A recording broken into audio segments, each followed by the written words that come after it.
Time to unfold, where we see with a different eye and of course visualize with a colorful mind. My name is Hildah Lumati.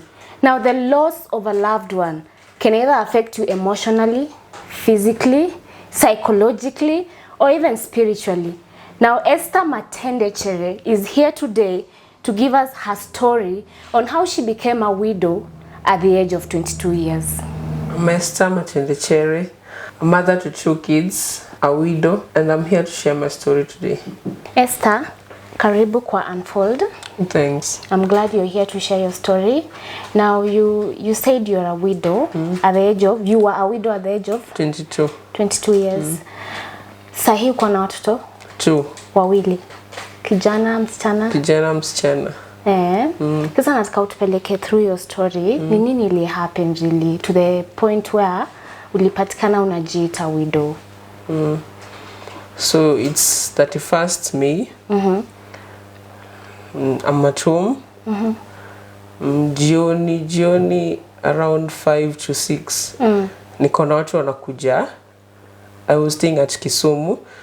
Tulikuwa tunaishi huko, tulikuwa tumejenga nyumba ya familia. Mlikuwa mmeoana? Tulikuwa tumeoana. So we moved. Nilitoka Nairobi 2018. While I was pregnant and went to live in Kisumu with my first boy and my husband. And while we were there, tuka build nyumba, tukaishi hapo in our own home. Ulikuwa pregnant at the age of? I was pregnant my first kid I was pregnant while I was 19. So you were not in school? I was not in school. I was in college, but I deferred because of I couldn't balance. So sahi umerudi Kisumu to? So nimerudi Kisumu. Mzee aliniambia turudi Kisumu, at least ni karibu na kazi. Alikuwa anafanya kazi, alikuwa stationed at Baringo as an officer, GSU officer at Baringo. So we used to stay there. Then on 31st nikasikia, not 31st, 1st of May, jioni alikuwa kuje jana, then alikuwa kuje hiyo first. Then kitu yenye ilikuja ni message amepass. Alikuwa kuje from off. Kuje as in off ya 2 weeks, then suddenly ikakuwa amekuja kama amepass. So nimekaa kwa nyumba na mtoto wangu wa miezi 6. Nasikia watu, unajua shago vile kuko makelele, watu wanapiga nduru, watu wanajua news before ujue. So mimi niko kwa nyumba, nimeshinda from morning till evening. Sijui yani, nikimpigia simu mteja, najaribu kupigia mwenye wanalala naye hiyo kambi, haingii. So nikajiuliza kwani kuna nini na happen nje. Nikasema since mimi si mtu wa kufuatilia nini, acha tu nikae penye niko, mimi niendelee na shughuli ya kutengeneza mboga na mtoto. So but the more nakaa, the more hawa watu wanakuja kwangu kwa nyumba, wakilia wa mama wazee. So I'm like, nini na happen? Akili yangu haikuring, kuna kitu mbaya. Watoto wote niko nao kwa nyumba, so easy kuwa siku figure out ati anything inaweza happen. Na sometimes ukipata mtu mteja unajipeanga hiyo time. Tena unajipeanga time, then kulingana na ile nature ya kazi yake, maybe anaweza kupigia leo, kesho anaweza kosa kukupigia. So sina ile kurush kupiga simu juu si imekuwa mteja. Then mimi si ule mtu wa kupush, mbona simu ingii. Nipige mara 2 nione uchukui, imeisha. Sipigi tena. Nikasema tu wacha watu waingie, labda watu hii kijiji wameamua kulia, wacha waingie nione kenye wanataka. Si wakaingia. Huyo mama akaniambia, I guess a neighbor tu akaniambia ti, umejaribu kupigia mzee wako simu? Kaombe but haingii since morning. So kwa TV Citizen nilikuwa nimeona kumenyesha Baringo, floods zimebeba watu. Then nikaona kwa news kuna police officers wamekufa.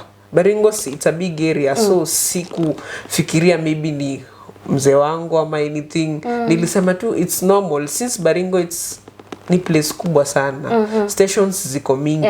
Siwezi come to conclusion niseme amekufa na sijui. That is the last thing ingekuja kwa mind yako. Ikuja mpaka siku nilimwona amekufa mochari. Ndio nikajua it's real, amekufa.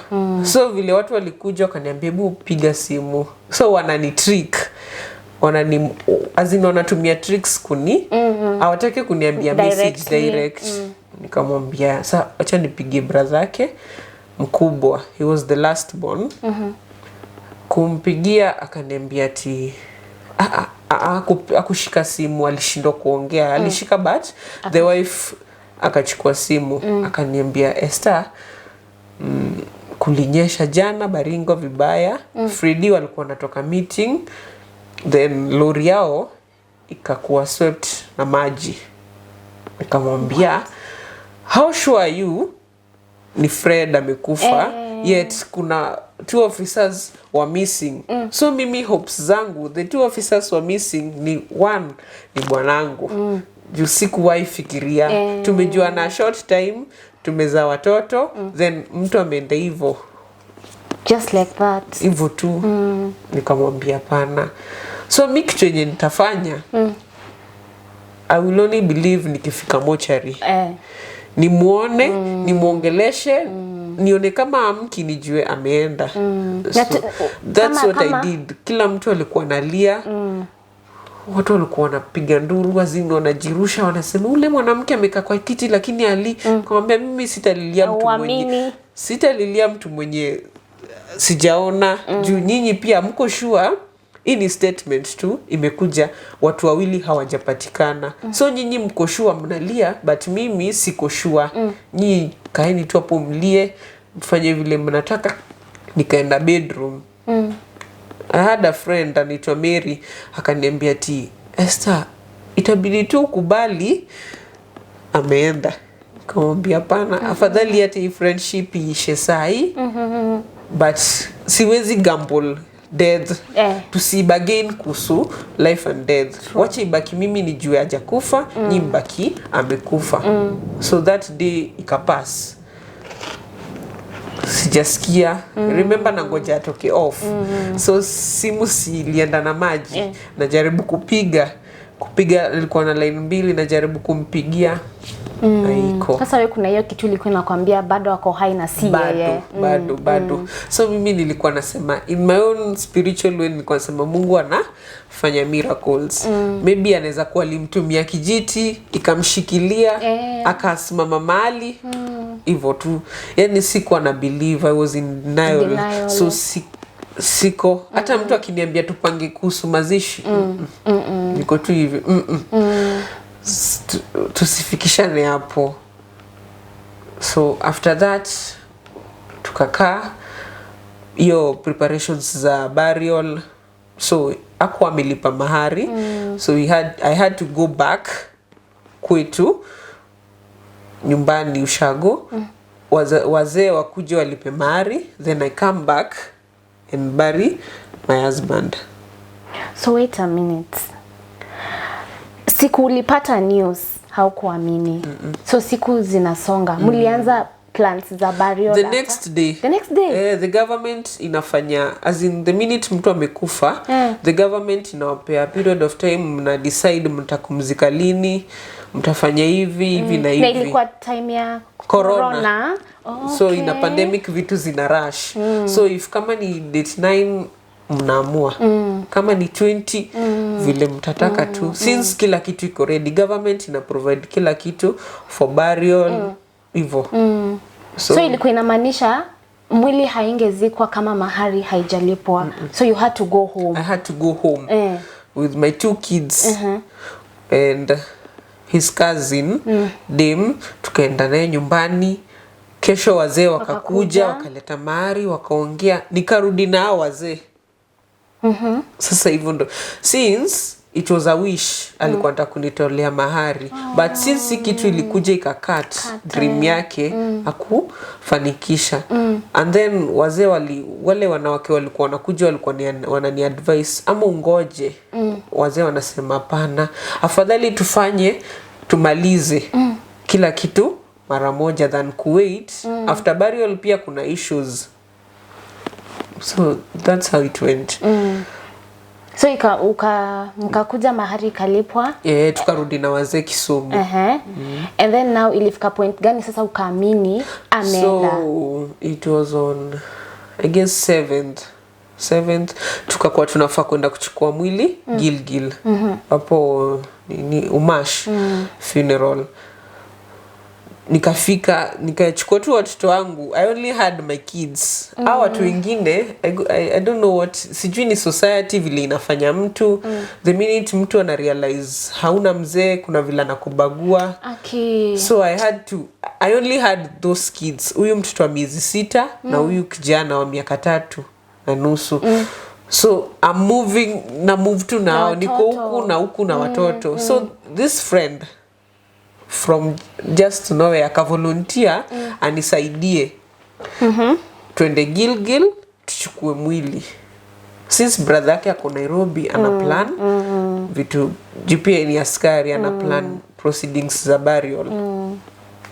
So kila kitu, hata nguo hakuna place tulienda fitting ati tutavaa nguo fulani, kila kitu ilikuwa inaletwa. So if it does not fit you, shauri yako, wewe utavaa tu. Since kila mtu anasema ni pandemic, kuna corona, unavaa tu kitu yenye umeletewa.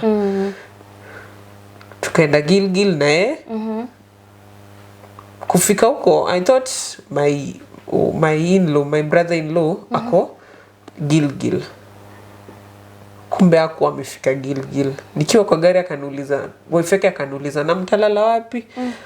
Nikamuuliza kwani hamkuwa mmetuplania sisi na tunatoka huku na watoto from Gilgil, from Kisumu to Gilgil, hatujui anything. Unaona nimevaa nguo tu mtu wa kawaida, sina nguo za kubadilisha kesho. Nimevaa tu, watoto pia nimewavalisha juu najua ni kuchukua mwili tunarudi. So watu hawakuwa wanani update vile vitu zinafai, wanani neglect tu, wameniacha zini, wananiambia, wanasema hapo nje she is old enough kuelewa vitu vile zinafaa kufanywa, si lazima kila kitu explainiwe. So mimi nikasema since hata hao wenyewe waniambii, nitafanya tu vile wanasema.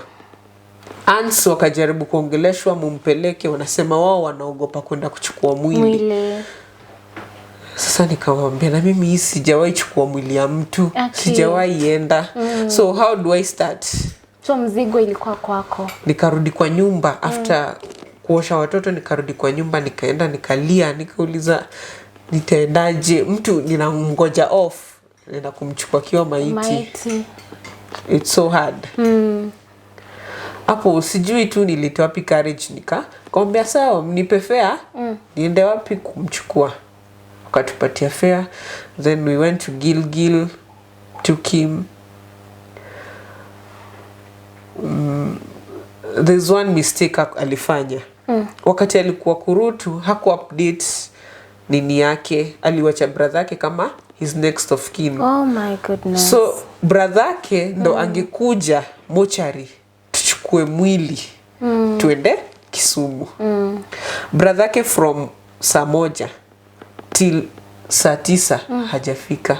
Mwili maiti alishavalishwa nguo, ataanza kutoa harufu mbaya since ile dawa inaisha. Ile afisa mkubwa mwenye alikuwa anasimamia mazishi akaniuliza, Esther, vile mambo imefika, mimi sitakuficha, you are on your own, but unaweza badilisha hii kitu. Since huyo ni mtu mlishi naye, mlipendana, hao wengine hawajui anything kuwahusu, hawajui vitu zenye mlipitia.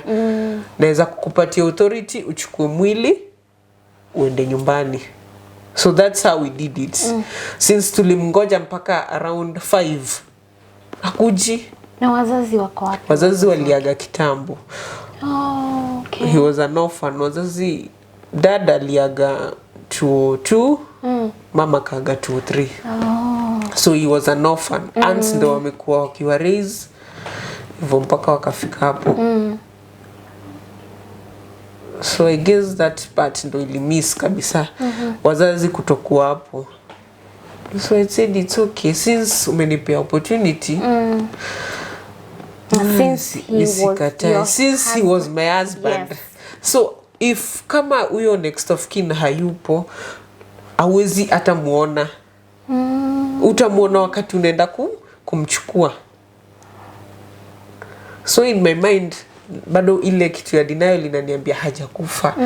Unaona? So mimi nikiwa hapo kwa mochari naambia rafiki yangu wale wawili hawajapatikana, inaweza kuwa tu mmoja alisurvive na ni yeye. Akaniambia mimi vile nimesikia wameshapatikana. So unaona days zilienda, search ikaendelea, kumbe walipatikana.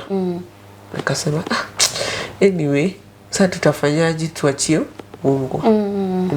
Imehappen, siwezi badilisha. It's okay, wacha tumchukue. So nilienda kwa mortuary ku identify, nampata ni yeye, amelala, amebadilika sura tu, wezi sema ni yeye, but kitu yenye ilikuwa inafanya nijue ni yeye, the smile alikuwa nayo nikajua tu ni yeye. So that's how tulienda tukamchukua, tukarudi nyumbani around kitu saa 4. So his brother akakuja around saa 6 ya usiku after mimi nimetangulia. Hatukupatana naye mochari. Mimi niliamua tu acha ni handle tu situation vile iko, kama acha niende. So kufika Kisumu, hizo wati lazima alale kwa nyumba yake. I just felt niko sleepy, nimechoka tu, nikaenda nikalala. So sikuwa najua kama mtu ako nje ama ndani ya nyumba, sikujua, yani nilifeel tu singizi. Nikalala, nikajipata nimelala. Nikamwambia tu Mungu, it's okay. Siwezi badilisha, siwezi hata control usingizi, na katu ni usingizi si normal. Sijui ni nini ilikuwa ina happen. So nikilala, I felt like ni kama mtu ananishikilia. Yani ni kitu kama si mkono ya kawaida, ile touch yenye mtu anakushika hivi unafeel. Ile touch inakuingia mpaka spiritually. Alafu akaniambia ati ni hivyo, umelia kutosha, it's okay. So I was sleeping na huyu mtu ananiongelesha. Ilikuwa ndoto? What? From that day sijawahi lia Fred aliniacha ama anything. Sijawahi lia. I only cry. Kama ni yeye alikuja kuongea. As in alinirab hiyo machozi. Juu ilikuwa shame. How comes even your brother cannot pick you from the mortuary to your home? So nilisema tu ni sawa. Since maybe hata ni Mungu ametumia hiyo opportunity kunituliza, because I was in deep hurt. I know. So at night watu wanakuja kuona mwili. Wengine wanakuja wananiamsha ati Fred ameanza kulia kwa sanduku. Fred ameanza kulia, analia juu yani hiyo kitu ili happen mpaka yeye hakuamini amekufa. Because I hear those things happen. So it's not a belief, it's real. This person was young. Akona future na his family. Suddenly amecut short. Safari yake ya maisha imeisha. Ajui familia yake itabakiaje. If kama watu wanamneglect sahi, hajafika hata nyumbani. But his aunts even wanasema naogopa kushika maiti, naogopa kuona maiti, si bibi yake anaweza kumchukua. So akaanza kulia. Watu vile waliona analia, mama mmoja akasema wamuingishe kwa nyumba yake. Wakamuingisha hapo kwa nyumba, akaacha kulia, akatulia tu, akanyamaza mpaka asubuhi. Watu wakamuona, tukamaliza mazishi. Kila mtu akaenda kwao. So after 3 days, after suddenly tumezika, kila mtu ameenda nyumbani. 3 days. Kila mtu hataki kuassociate na wewe, akikuona na kula kona. Mtu akikuja kwako akusalimie, unaona kuna vile hataki muongee. Nikajiuliza, does it normally happen when someone dies? Watu wanakimbia. And wakati huyu mtu alikuwa live, watu walikuwa wanampenda. So if death, watu wampendi, hawaangalii nini imebaki nyuma. Kasema tu since niko na watoto, kitu ya maana niko na watoto, ningebaki nikiwa peke yangu, ingeniuma. So I hold on to my kids. Your kids. So hao ndo walikuwa wananipatia strength. Wakiniona, then my son alikuwa ni kama haelewi, hakuwa anajua mtu amekufa. So then there is kuna hii morning nimempata amekaa kwa hiyo kaburi. Ananiambia ati mama, hizi flowers zina grow, ziko white, ziko red. Namwambia hapana, hizo flowers usiku ukienda hapo. Juu mimi pia naogopa. Nikifagia asubuhi niangalie pale inanikumbusha vitu nimepitia. Namwambia hapana. Then something came into my mind. Nitoke Kisumu, nirudi nikae na wazazi wangu Nairobi. In a different space, at least place yenye. Unajua Kisumu watu wanajua. Then these people wako known in that village, wanajulikana, as in wanajua ile familia ni akina nani, hiki kitu imehappen. So if I go to the market, unasikia mtu anasengenya midomo, watu wana mama, unasikia tu mtu anasema msichana mdogo amebaki akiwa widow. Huyo ni bad luck. So hata nikinunua kitu na feel siko welcome. Upendwi. So nikahama, nikakuwa na buy vitu Kisumu town. Nikitaka hizi vitu ndogo ndogo natuma mtu wa karibu. Then kupata mtu wa karibu pia ni shida, watu wamekama kwao. So after 1 week, kila mtu alikuwa yuko. The compound was totally empty. Ni mimi and my 2 kids. And that is what happens. People will help you mourn, but after mourning, una realize they can't help you healing. Yes. So they leave. So nikakaa chini nikajiuliza, maybe by the naweza kuwa na blame watu ku leave, but some people don't understand the situation. Hawajui the exact words za kukuambia pole. Wao wanakuja na pole. Pole inakurudisha nyuma. So people avoid you. Ndo kusikwe na ile misunderstanding. So I guess nilika around 3 months or 4. Nili spend 2020 yote Kisumu. But on January, on December, nili give up. Since I was slowly running into depression. I had lost weight. My kids had lost weight. Hizi maswali za kila siku. Mami dadi yako wapi? Nilikuwa nikuuliza hiyo kitu. Anarudi saa ngapi, ameenda wapi? Mbona hatupigi simu kama kitambo? I was running into depression. Because unashinda, what will you even tell them? How? How will you how will I start calling his brother to act as him? How? And akona wife yake. Then wife yake aliona ni kama naweza chukua bwanake. So hatukuwa hivyo kwa tunaelewana. Niliamua tu wacha ninyamaze peke yangu. So if kids ask me yako wapi, nitawaambia alienda Amerika kuunda mandege huko, atakuja contract ikiisha. Deep down mimi mwenyewe kiniuliza hiyo swali si feel vizuri. Since nikiangalia pale inanirudisha tu nyuma. So niliamua tu acha it's okay, watu wataongea. You left your husband alone in the village. Nikasema hapana. Since hata nikikaa pale siwezi muamsha. There's nothing I can do. Hizo memories ziko fresh. I'm still young. Nitalose hata akili yangu. Nitajilose mpaka mwenyewe. Sikuwa naenda church. I had given up on going to church. Sikuwa nataka mtu aniongeleshe. Since those people are hurting me daily. Wanaongea vibaya huko nje, wanakuja kwangu, wanacheka na mimi. Nikitoka tu hivi nisikie kenye wameongea, nasema acha nikae kwa nyumba, nifanye vitu zangu mpaka siku nitaenda Nairobi. So my husband wish was to return us back to Nairobi. Since aliona ana waste more time kukuja from Kisumu to Baringo.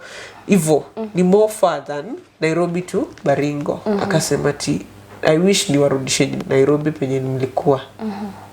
Hii place iko isolated. Village is not a place utahila haraka. And nikaamua tu acha ni stick kwa hiyo juu alikuwa anatamani na aku make acha niwarudishe Nairobi.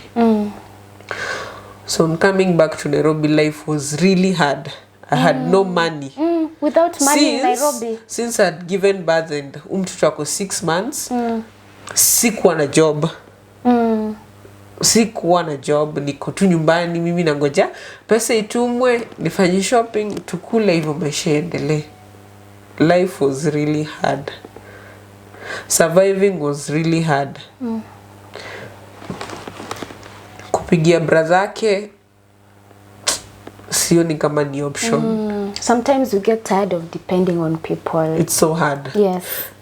Then inakuwa hard if these people were not with you at the first time.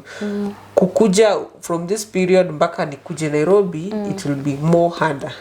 Calling them, I need money for food. Yes. I need money for pampers. I need money for this and this. Then other people will take advantage of me. So kasema tu acha nirudi kwetu. So I remember I did not come to my mom's house direct. I went to Fred's friend Nini house at Zimmerman. So this friend na brother ya Fred wanaongea ni marafiki from childhood. Brother Fred akamuuliza ati aliacha Fred na nani? Amekuja kufanya nini Nairobi? Nani amemwambia anafaa kurudi Nairobi? So mimi nikauliza nani huyo rafiki ya Fred. Juu kama mtu amekufa nafaa nikae na yeye kwa ile sanduku, nikae tu na yeye, nikae na yeye kila siku ndo mfurahi. Nairobi ni ya kila mtu. Mimi hata nimemtangulia kuja Nairobi. So nitakuja Nairobi, nikae Nairobi mpaka siku nitafeel I'm comfortable, nirudi Kisumu. Then sikurudi ati nikiwa in pieces, nirudi nikiwa nimeshapona. That's how he left my life. Akacha kunipigia simu. His aunts wakacha kunipigia simu. Anyone from his family wakacha kunipigia simu, hawataki kuhusishwa na mimi, wanaona ni kama madharau, ni kichwa ngumu. But niliona this thing will eat me. It's for my own gain. It's for my own kids. Their own benefits. Nikaona ni kama tutavutana na urafiki yake. Nikamwambia my dad anitumie fare from Zimmerman to Kayole. He only had 200. Akanitumia 200, nikarudi na watoto. Remember, my mom is a single mother. Wali separate na dad, but wanaongea tu shida ikiwa. Nikamwambia narudi kuishi na wewe. Akaniambia we kuja tu, mimi sioni shida. Since siwezi kuacha umie ukufe huko nikuje kuzika mtu mwingine tena, watoto pia wanaenda watakufa tu juu watakosa mtu wa support. We kuja, kama ni hiyo mboga tutakula sisi wote. So I came back, tukakuwa tu tuna hustle. Wapi sasa? Nikaanza kuuza hizi bags, hizi sisal bags. You came back to live with your mom? Wapi? Kayole? Kayole. Okay. Nikaanza kuuza sisal bags. They're not doing well, but all in all, since nime survive this thing ya burial anything, nikasema hakuna kitu yenye itakuwa impossible. Kukula tu itanilemea. So tulikuwa tunakula mchana ama maybe one meal in a day. Then jioni hivyo tu tuna survive. Sometimes tuna quarrel with mom, sometimes hatuelewani, but tuli survive tu. Then nikamwambia mi since hata nikikana wewe bado tu unanitajia Fred kila siku, bado wewe pia hujahil. sioni tukisaidiana. Mimi wacha nitoke niye nikae kwa nyumba yangu peke yangu na watoto wangu huko. But kutoka kwangu ilikuwa kuavoid mtu kunikumbusha Fred. Ilikuwa ngumu. Nilikuwa na fear. Nilikuwa nakaa chini peke yangu nasikia ni kama kuna mtu nyuma yangu, nashtuka. Nikikumbuka nilimuona akiwa maiti, nashtuka. Yani na ni huyu mtu mwenye nilikuwa niishi naye, nashtuka na hata siwezi lala peke yangu kwa nyumba. So hiyo kitu ilikuwa inanikula, inaniweka into depression. So I got some cash from the government. Nikafungua business kadogo tu ka fish. Nikafungua cafe ya fish. Then after doing for months, about 4 months, shop ikachomeka. Siku moja tu napigiwa simu, shop yako inachomeka. Hivyo tu imechomeka. Then si moto ya kibiriti ama nini, ni stima inachoma. So I had to rush. Nilikuwa na dadangu mdogo. I had to rush to her, to my job. Kuenda napata shop imechomeka, hata kufungua hivi ni ngumu. But we managed to save the deep freezer, gas na vitu kidogo. Then back to no source of income. Back to a stay home. Niko nyumbani tu, siko na any job. Friends vile waliniacha, nikasema pia mimi sitakuwa nawapigia simu. So no one is knowing what is happening in my life. Na sometimes ukikutana na msiba ndo utajua marafiki zako. Na watakuacha. Kweli. That's a sure thing. Yes. Only 1% of those your friends watasimama na wewe. Then if kama ni kusimama, I guess people wako like, acha nimpigie simu. But hataki kukuja kuona situation uko ndani. Sometimes your simu, okay, ni vizuri you're checking on me, but your presence, just showing up. Show up. Yes. Ndo yani nisifeel niko peke yangu. Kweli. But they were not doing that. Ni mimi tu na watoto wangu daily. So niliamua tu, if kama hao watu hawakuji, wacha tu nikaenda watoto wangu, since kila mtu ako na reasons zake. Wengine wanasema nikienda kwao maybe nitakuchukua bwanake, nimekuja labda kukula chakula yao, wacha nikae tu nyumbani. So it was hard. It's really hard surviving on your own, healing on your own without any support. Yes. And the government haikutuwekea any emotional group yenye mtu unaweza enda. You are on your own. Yes. Heal on your own. There are no jobs. After that demise, there are no jobs. Wewe mwenyewe ndo ujicreate job. Even if I pay you 1M for this person, that money won't help you. So I decided the money walinitumia mara ya kwanza nika-renovate kwa mamangu. Uko Kayole. Kayole. Nika make sure since this place nikilemewa nitarudi tu hapo. Home is always home. Home iko tu home. Yes. Even if gate inabadilika inabaki tu home. Yes. So after time nikakuwa na apply na waambia tupeni kazi. Watupe kazi.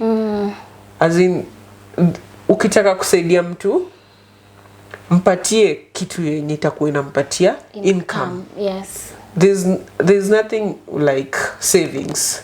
This is money you give to me when someone has died. Hiyo pesa haiwezi nisaidia. If mimi mwenyewe siko emotional stable, physically stable, then niko na push nyuma yangu. I'm young. You're very young. I'm very young, naive. Yes. Sina knowledge ya the world inaendeleaje. Ukweli. So the person mwenye alikuwa anani-enlighten, fanya hivi, ameenda. So I still need knowledge. Yes. How to handle this and this. But there is no knowledge. Hakuna mtu anakupatia knowledge, anakwambia sitafanya hivi. Watoto wako wafanyie hivi, wafanyie hivi. Watu wanakuangalia tu.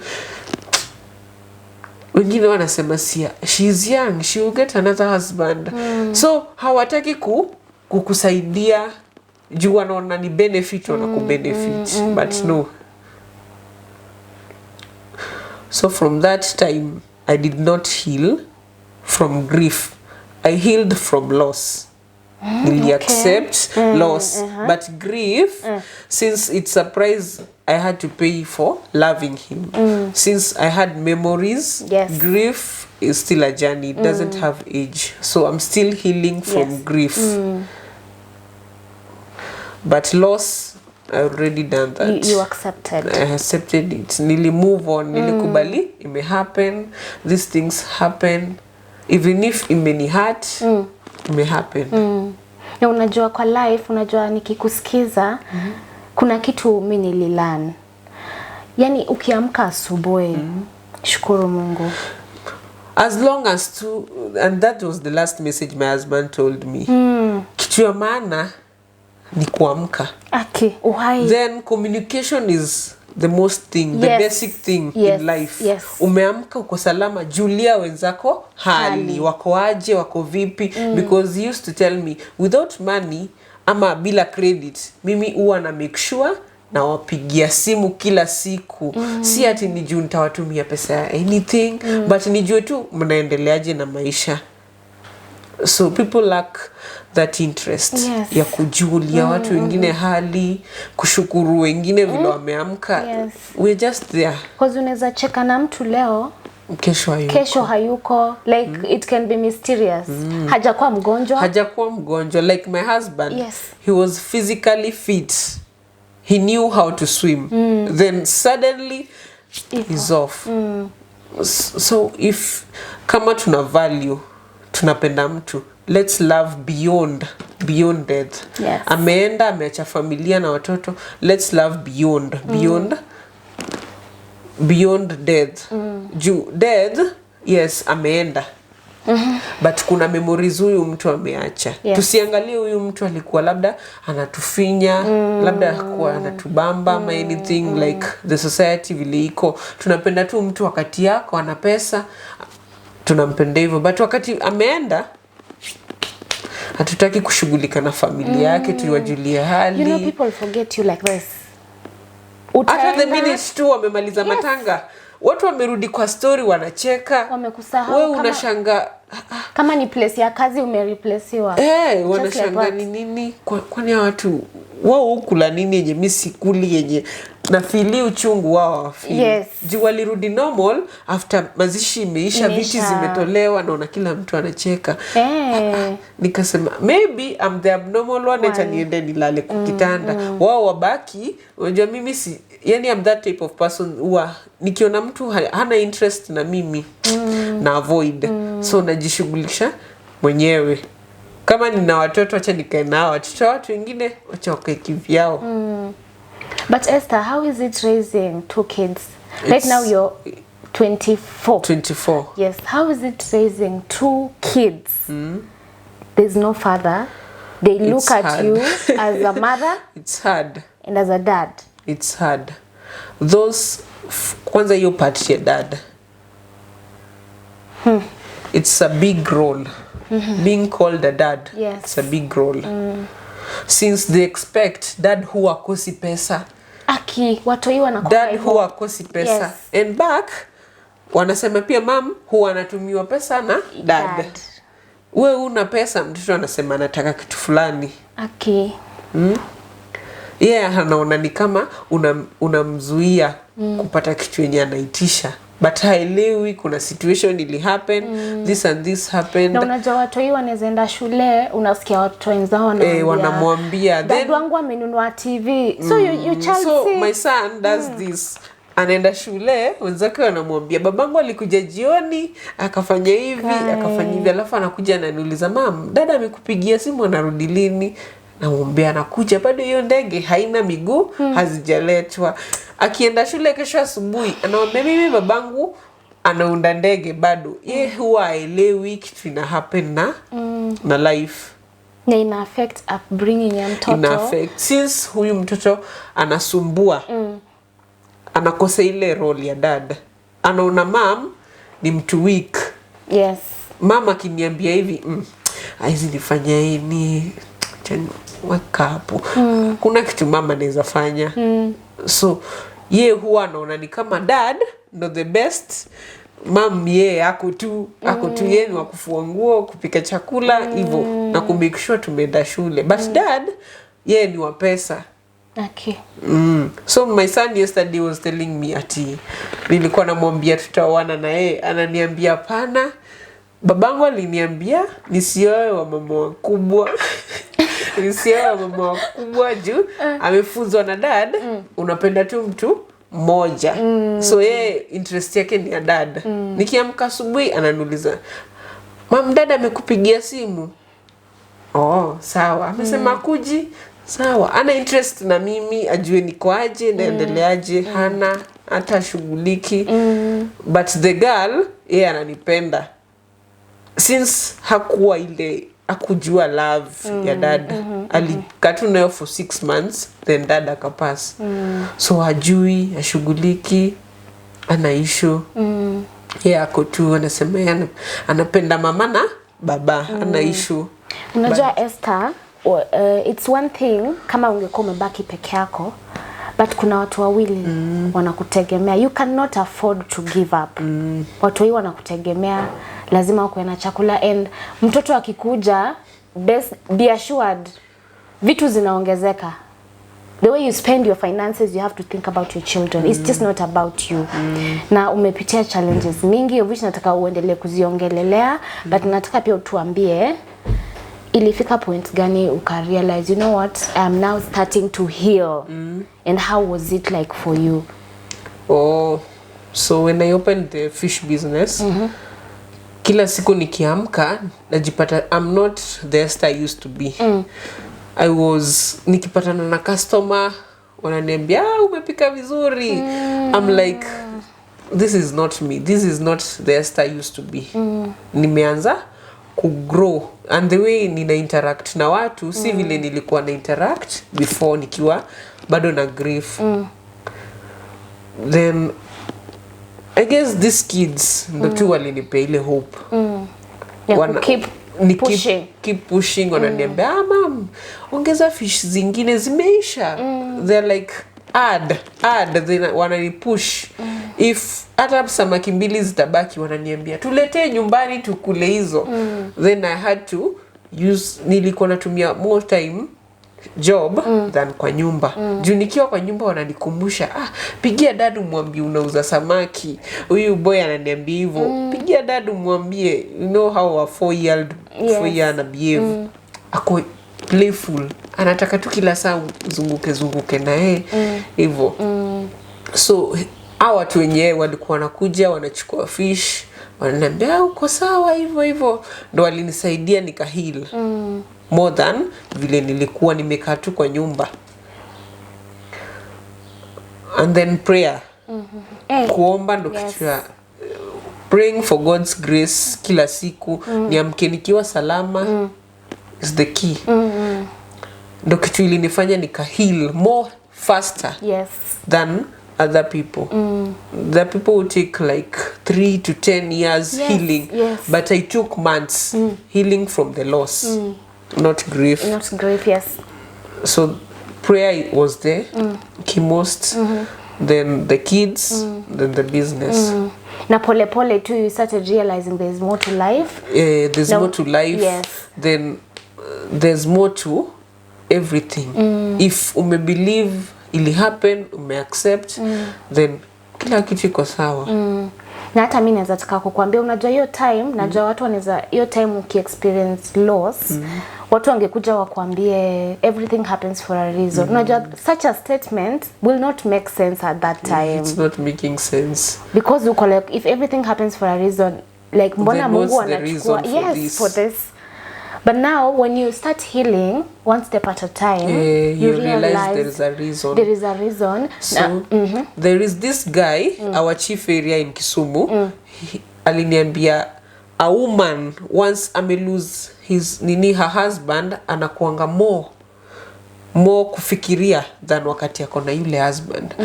Hii wakati ni wakati wa kujijenga, kujiinua, usiangalie nyuma. Yes. Work on yourself. Una watoto umebarikiwa, work on yourself.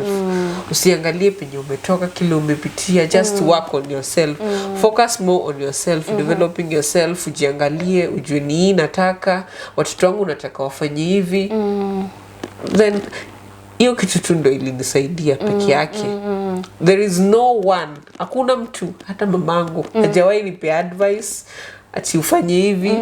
People were like, nitamwambia nini sasa? Yes. Nitaanzaje? Nimwambie afanye nini? I'm not in her shoe, nitaanzaje? Sijui ule msichana anapitia nini. Hivyo.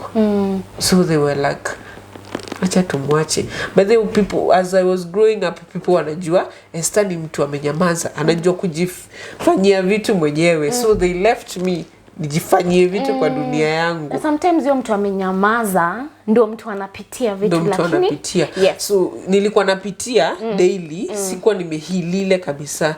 So sometimes watoto wakilala naona kuna vile tu na feel naanza kulia kila siku, nalia. Kasema pana. Since then kukam Nairobi, watu hawajui story yangu. So hiyo kitu pia ili play a part. Watu hawakuwa wanajua what was inside my book. They only knew my cover, Esther, Mama Kinatasha, yes. But they didn't know what was inside that book. So no one knows what was inside my story unless I tell them niko hivi na hivi. Yes. Then it was hard opening up for someone niko widow. How will they take me? Will they be my friends still ama wataniacha? So nili bottle up that thing, nikanyamaza. Nikasema sitaambia mtu. Wacha mtu mwenye atajijulia, acha ajijulie. Na unajua, speaking up, when you start talking, it's the beginning of healing. So the more you talk, the more you realize you're releasing some things that you had kept. So kuna shop next to my shop, kuna mama alikuwa anauza nguo. So this woman comes to me and asks for advice. Ananiuliza ati, my husband huwa analewa, what can I do since nimechoka naye natamani akufe? So indirectly namwambia heri wewe una huyo husband anakuja nyumbani akiwa mlevi, but unamuona. Kuna mtu mahali, I was not trying to tell her it was me. I'm just telling her kuna mtu mahali anatamania kuenda huyo mlevi akae tu kwa nyumba, watoto wake wamuone jioni, na wewe unatamania kufe. So this woman started to think out of the box, but she didn't realize it was me. Kila siku anakuja ananiambia marejea kiko hivi. She's older than me by 20 something, but mimi ndo na advice. Since mimi nimepitia life, I know what is nini inamaanisha nini kupoteza mtu, but huyu haelewi akipoteza atakuwa anapoteza nini. So na enlighten, fanya hivi. So that's ilinisaidia pia kuheal. Na wewe tu kuko hapa sahi, the way you're looking, you look at peace. Watoto wanaendelea aje? Bado wanajua hawajui, hauna plan ya, na hata haujui unaanza aje. Sasa sijui nitaanza kuambiaje. Sasa Natasha ana turn 2 next month. Siwezi enda kumwambia Natasha ati babako alienda wapi, alipass aje. Yeye hata nikimwambia haitabadilisha vile anajua. Juu vile watu walimwambia ati yule ni babako, alimwambia hapana. Babangu hajawahi kwa box. Huyo si baba yangu, ni sanduku watu wanachimba waeke flowers. So hakuwa anajua ati kuna dead, ajui. Hata mostly tukiwatch action movie anaona tu watu kufa, then anaona wanaamka, anajua ni uongo, hakuna kitu inaitwa death. So my kids are just like, life iko tu normal. Dada atakuja apige simu siku moja turudi tuishi naye. Na najua ni ngumu sana wewe kujipick up, but umemanage. That's why you're here today and you're strong and you're still going. So what I can tell you is just be a prayerful woman. God is the only person who can wipe your tears. Human beings wanakuanga hivyo, leo watakuja wakwambie pole, kesho they are laughing at you. You never know what someone is thinking. But what you can do best is to keep praying. Yani asubuhi kiamka, ombea watoto wako, jiombe. Well. Yes. ambia Mungu akufungulie milango. Mungu anajua kitu unapitia, si ati hajui. So the only part you're supposed to play is to seek him. Umpatie hiyo shida na umwambie mimi niko hivi and I need your help. So the only person who can solve your problems is God. God anatumianga human beings, but don't put your 100 in them. You know? Learn to pray, learn to seek God, learn to put everything, pray for your children, because with that kind of upbringing, they need God. Waombe uko unawaambia the only place they can find a solution ni kwa Mungu. Yani agrow akijua hata ikifika time address nili lose dad. Nani ni baba yangu in real sense ni Mungu. So hata hiyo time wakikuuliza dad ako wapi? Nataka uendelee kuinstill kitu ndani yao. God ni baba yako, unaona? Unajua mtu yake grow na hiyo kitu atajuanga when I have a problem who do I run to? God. I have dad. As much as I don't have this physical being, there is someone in heaven. So keep instilling, as much as it's hard for you to tell them, try and use that angle. Maybe, I don't know, maybe watakuja kuingia kwa hiyo system. Wasigrow wakikuwa na hiyo hatred ama hiyo grief ndani yao, because they still have more to do in life. So me, I'm proud of you. You keep going. Usi give up. Najua siwezi kwa hiyo kiatu, lakini usi give up. Mungu anajua mbona unapitia hiyo na atakuinua in one way or another. Because at the end of the day, ni Mungu. Mimi nasemanga tu ni God. Everything ni God. If you don't put it in God's hands, then there's nothing you're doing. So Esther, keep praying. Me, that's what I'll tell you. Just keep praying. Don't cease praying, and God will open doors that will shock you. Pray for your kids, pray for yourself, and I'm very sure ujajifungia mlango umesema hapa ndo mwisho wa maisha. If you're one day looking forward to falling in love again, it will happen at the right time, and you will be happy again. Sawa? Na najua kuna mtu ana watch saa hii ako in that shoe, pia ameshindwa nitahilaje kutoka kwa hii situation. I just want you to take your time, umuongeleshe, advise someone who is watching. What can they do and how can they survive whatever they are going through? First thing first, prayer. Yes. Kuomba.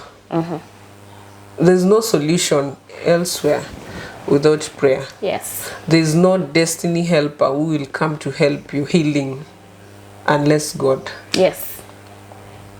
And there is nothing that happens for a reason. Everything has a reason. Yes. Kukua weken, utoke kwa ile usingizi ulikuwa nayo. Yes. Uanze kujibuild.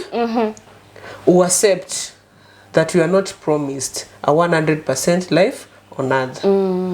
And what can you do with this life you have? Yes. So and the other thing ni ku-advise watu. In companies, when they see a CV with on the social status stating that someone is a widow, it's not a bad luck to the company. Yes. Since there's a day nilienda kutafuta kazi, someone rejected my CV because on my CV it has a widow. My status is widow. So they look at the CV and my age as it relates. As ingiani. How can someone be widowed at 22? How? This person akona upungufu kiasi, even ndo vile wanajibebea. So they don't think outside of the box that life happens. Unaweza kuwa 50 widowed. Yes. So you are 60 widowed. It does not limit you doing what you want to do. And sometimes mtu akipass, the third thing ni mtu akipass, watu huwa create support system ya kusupport mtu mentally, physically. It's not about the money you give. It's not about the money. Yes. It's about meeting someone, let's share, let's talk, let's have fun, let's laugh. Yes. Huyu mtu ana machungu, anataka tu kucheka. Hiyo kitu ipite. Hata kama atarudi kwake jioni, atasema fulani alinifurahisha leo. Kweli. So those people carry memories, and people who have experienced loss, they tend to push people away who haven't helped them in healing. So they don't, hawataki kujihusisha na wale watu. Wana feel wamewaacha. So pia sisi kama tumeachwa, Sisi acha tuache, they don't belong to our company. We don't feel appreciated by them. Since wanatuona kama tukikaa nao maybe tutachukua, tutawapotezea. But let's accept people the way they are. Kuna vitu zina happen daily. People die daily. But not for a reason. There's no reason that tunaweza sema mtu alikufa ndo ufanye hivi. Kweli. Ina happen tu, hatuwezi zuia. Haujangi siku yako. Haujui. So it's something that ni normal. Itakuwa, ilikuwa, itaendelea kukua. So and those two young widows, let's heal fast. Healing is very important. Let's heal fast. Someone will say I love you, but akupendi, anataka tu kukutumia. Yes. Akudump. Yes. Akiangalia una watoto nyuma, we una benefit. Akutumie, akuache hapo. Anaweza kupromise leo kazi. Kesho ukienda nakwambia kazi imeisha, hakuna. Juu alikutumia, alisha benefit. Anaona hawezi kukusaidia. So kwanza kujijua, kujiaccept. Yes. Imekubali niwe ni widow. Ni sawa. I define anything. Hiyo ni jina tu. Ni jina tu. Yes. It's the same as being raised by a single parent. Yes. The only difference is death ili happen. Yes. So tujikubali, to heal kwanza. Yes. Tuelewe, to define love and lust. Then tujiseparate from world things like kujihusisha na mapenzi haraka haraka. Yes. Vitu tu zenye zinahusisha dunia. To focus more on God. Yes. Kusikia Kenya anasema, then tutahila haraka. Yes. Hivyo tu. Hey, thanks for coming. Thank you. Mimi naomba grace ya Mungu iendelee kukusustain. Ufike penye Mungu anataka ufike. Na uraise watoi wako. Hata wakiangalia bako waone dad hayuko, kwa hiyo point yenye umeaccept juu mama alitushikilia. So endelea tu hivyo. Mimi nakuombea Mungu akusustain. Juu grace tu ndio itakusustain. Si ndio? Na thank you so much for coming and sharing your story. Thanks. I'm sure you've helped so many people who are also going through the same thing lakini wamejinyamazia. So thank you for being the voice and just saying, you know what, this happened to me, but this is not the Esther I want to be. There is better for me ahead.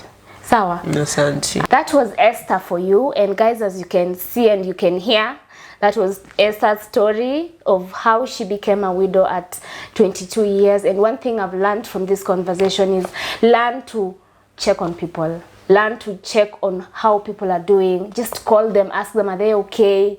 Check on your parents, your friends. People are going through a lot of stuff. And today you can be laughing with someone. Tomorrow unasikia ameenda. So let's appreciate life. When you wake up in the morning, tell God, thank you for the gift of life. Hii maisha, kuna mtu ako kwa oxygen. Oxygen is very free because you were given by God. So if you can breathe, if people are breathing around, if people are doing good, learn to tell God, thank you. What is your story? Are you willing to share with us? Unfold is here for you. You can either call us, you can text us, or you can email us. And just in case you're willing to support our content, our till number is 5548597. Until next time, bye.